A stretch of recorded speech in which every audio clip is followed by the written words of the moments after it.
Hi, my name is Robert Hershey, and I am a counseling student at Concordia University, and I am doing this as a presentation for my 613 class, Introduction to Addiction and Counseling. My professor is Miles Lorenzo, and this will be submitted by no later date of October 5th, 2025. This is a self-help meeting presentation where I was able to observe an in-person AA group and a virtual AL-non group meeting. The attendance details summarize my in-person meeting with the self-help group was with New Horizons AA. They are in person and they are located at the Episcopal Church. That's a local place here in town, and where I live. And they have 3 meetings on Mondays, Tuesdays, and Wednesdays, all of which are at 12 p.m. They are all open. Observers are welcome, and they follow a series of just the 3 legacies of AA. And I was able to make this attendance of an earlier date, November 5th, 2024. The AL-non self-help group was a virtual group that I was able to attend this week, and the topic was called Seniors with AFG. Again, it was another open group. It was done virtually. I was able to find a link to the events on their AL-non family resource page, and it is done on Tuesdays weekly at 1 p.m. and I was able to have this in attendance of September 30th of 2025. Some of the summaries of each meeting was that the AA meeting was welcoming, warm, and non-judgmental. This was something that I've never attended any of these meetings before, whether it was AA or AL-non meeting, and so I didn't have a concept of what it would feel like. I felt very anxious and nervous, even as a student, but for both of these groups, this was a key feature that was between the members and the leaders towards me. I felt very welcoming, warm, and non-judgmental.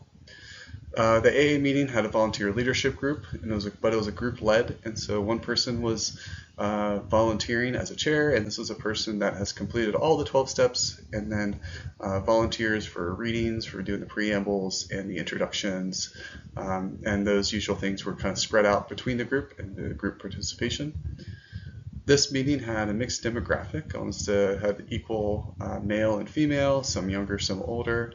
The commonality of the group was that this is a singleness of purpose was for alcohol, and so anything that was other substance related, they are not talking about this group. Anything behavioral related, they are not talking about this group. It is entirely dedicated towards alcohol use and their relationship with the substance. For this meeting, it was a book study and a group discussion, and so the group was able to provide me with a copy of the book to be able to walk through with them, and so that I could be able to see and identify what they were talking about and then topics being discussed. And the only thing that they were asked is that the observers and non-alcoholics would not participate in discussion and only to observe and to listen to what was being said. The AL-non meeting again was also welcoming, warm, and non-judgmental. This was a virtual class that I was able to attend through their website and was able to identify an easily convenient time. This was done weekly at 1 p.m. And so basic premise of the meeting is that I was able to log in and sign in with the virtual, and there was only one little place where I had to be screened because I was just virtually coming open-ended, and all it required me was to turn on my webcam, have my first name and the details, and that's all that was required for me. And during the meeting, they similarly, they spread out volunteer leadership. They had multiple co-chairs, and they had over 30 people in attendance virtually. But then after they did some preambles and some readings, they allowed some time for introductions to be made for those that were observing and visiting. And so myself and another grad student were able to have the space to introduce ourselves, share our names and where we're from, and our purpose of observing. Again, felt very welcomed and received in this program, and which was also mixed gender, older demographic. What was unique about this class, about this meeting, is that it also has a singleness of purpose with alcohol, but only for those who have loved ones that struggle with it. And this is the purpose of the group was to see a substance-related group that where it is in a support of someone who has the issue. This meeting coincided with the testimonial presentation where a group member was asked to present her own experiences through all the steps and how it was able to be impactful for her and what she kind of learned from it. Some of my cognitive, emotional, and physiological reactions. Attending each of these meetings, I was developing a lot of anxiety and nervousness because I do not have a background in attending any of these meetings. I do not have did not come with like an awareness. I felt very ignorant of what they do and what they go on. And in fact, most of my understandings was done through media and through movies and how these meetings are always presented, where it's usually in a circle in a darkly lit room, and people are just kind of sitting around being really glum and sad, and then a few people are sharing. That was not my experience at all. In fact, I was very surprised to be seeing a lot of smiling, a lot of laughter, and familiarity between the people, and happiness to be seeing each other. And so with being like welcomed and received, I was able to sense that my body was being calmed down. My heart palpitations were able to decrease, and I had a lot of sweatiness with my nerves, and I was able to feel more relaxed and accepted for being there and for my purpose to be there.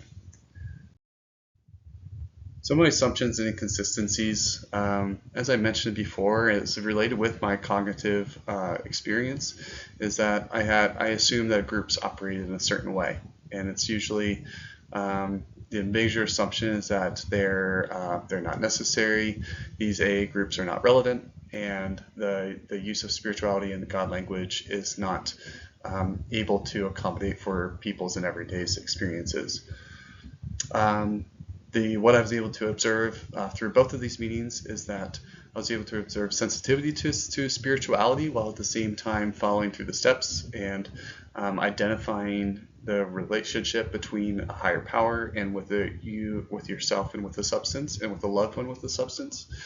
I was able to see that while people were sharing a lot of heavy stuff, that there's like a warm acceptance in the room, that people are happy to see each other, and that they operate as a family towards one another. Some of the similarities between each of these groups. Well, they both share the topic of alcohol, where AA, however, the individual has to have the addictive principles towards the substance use, whereas in the other group, the Al-Anon, it is more so of you have a loved one that has a problem with the substance use of alcohol. But with similarities between the both is that they both hold to confidentiality, so like anything that is said in the room, said in the space, is to be honored and to stay in the room. And inability is of all respect. And so even for myself, the acceptance was they just know my name and where I'm from. And it is not, the priority is to be able to share in a safe space that's a warm environment where you're not going to be judged for who you are or what you are outside of that room. Part of the ethical principle is that they share it as the confidentiality is the protecting of what is said stays there. And another similarity is that I was able to hear through the Al-Anon the disease model approach to alcoholism. And so that was a shared principle that I was able to kind of identify between AA and the Al-Anon. The differences obviously are the people that it serves. One is in substance use and those who have a loved one with substance use. The larger demographic I was able to identify, even with the seniors group in the virtual meeting, it's a larger demographic, it's a larger people group that it can serve, also virtually making it much more accommodating and accessible for anybody to jump in anytime, anywhere in the country with the virtual leadership. And so those are the similar differences that I was able to observe between them. I had a lot of growth in my self-awareness development and my empathy and my building of resilience with this population. I didn't come in with any knowledge of the group and what they mean for people and what it means to even be in a part of a group.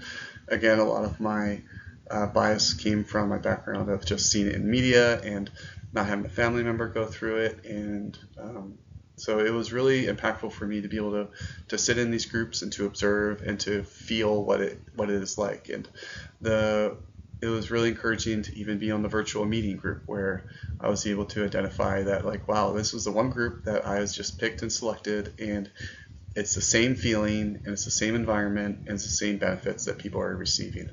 With the AA group, it was really impactful when I was able to sit in, as now a lot of my practicum work is in an agency that requires participants to be in these self-help groups while they're exploring treatment, and in fact steps are implemented in some of the substance use treatment and counseling that they receive.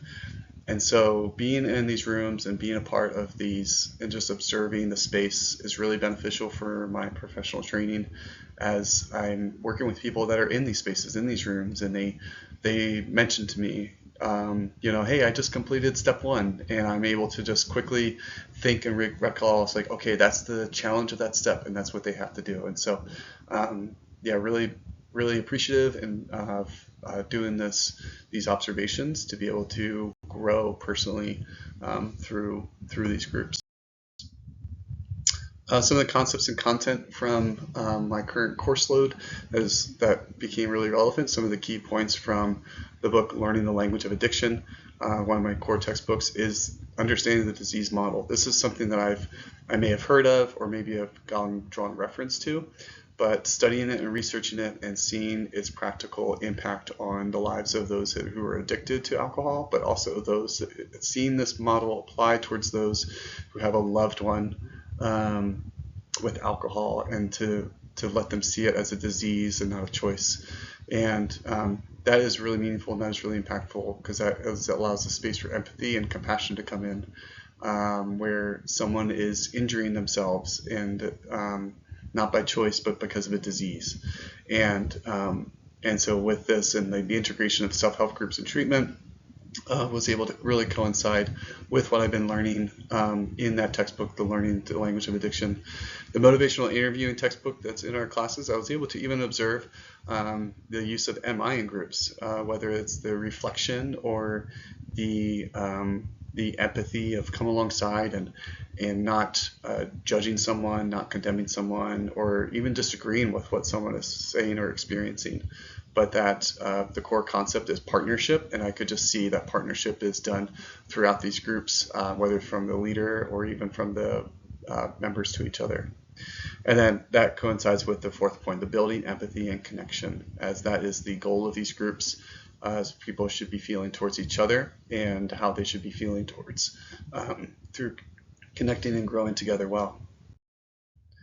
The 12 steps, these are from the AA meetings, but I wanted to list them out because even though these talk about alcohol, these 12 steps are accommodated and used for other substance uses. But then it was impactful to see this implemented with the Al-Anon group for those that have loved ones with alcohol, and where the same, even just using the first step as the example, the person is powerless over alcohol, they cannot control it, they cannot control their substance use. That's a core step 1 principle for AA, and how that is also a core step principle for those in Al-Anon, for those who have a loved one. And what was really meaningful was in the Al-Anon meeting, someone read the letter from an alcoholic in the session, and within that letter, within one of the 3 views of Al-Anon, was able to incorporate the disease model, but also incorporate the sense of powerlessness, that you do not have a power over my substance use, no matter what you try to do or implement.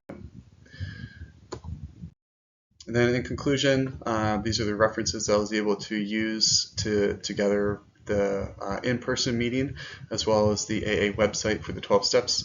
The Al-Anon website was very helpful in finding easy to select and join open meetings, as well as having resources such as the 3 views of Al-Anon. My textual references are Learning the Language Addiction Counseling and Motivational Interviewing that are content for my class. And so this concludes my presentation on my experience of attending the self-help group and how it incorporates with the lessons, with the topics that I've been learning.